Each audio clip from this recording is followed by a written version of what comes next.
Okay.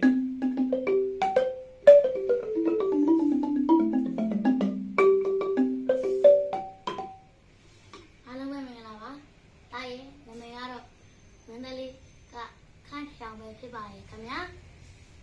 ။ဒါကတော့ line ပေါ်မှာမတင်ပြတာလည်းကြားပါပြီ။ဒါတော့မြန်မာမန္တလေးမှာငလင်လောက်သွားလို့သားခန့်နေမှာမတင်ပြတာပါခင်ဗျာ။ဒါရဲ့ဆရာကတော့စင်နေကြောင်းဘုံဘုံဦးကစိန်နာခဲ့ပါတယ်ခင်ဗျာ။ဒါရဲ့အဘကတော့နိုင်ငံကျော်မြန်မာဆိုင်ပညာရှင်ဇုံလက်ပင်အဘစိန်နေလွင်မဲ့ဖြစ်ပါတယ်ခင်ဗျာ။ဒါရဲ့ဆရာကတော့နိုင်ငံကျော်ရွှေတသိက်စုကိုစုရမန္တလေးရွှေကောင်းတိုင်မဲ့ဖြစ်ပါတယ်ခင်ဗျာ။ဒါရဲ့အဖေကတော့မန္တလေးနေမင်းအောင်မဲ့ဖြစ်ပါတယ်ခင်ဗျာ။ဒါပတရာလေးကိုဒါလေးချင်တာဖြစ်ပါတယ်ခင်ဗျာ။ဒါမန်းတောင်လိုက်ရယူရီးယားတစ်ပိုက်လေးကိုအခါနေအောင်ကဂုဏ်ပြုပေးချင်ပါတယ်ခင်ဗျာ။အမားပါရင်လည်းခွင့်လို့ပေးပါခင်ဗျာ။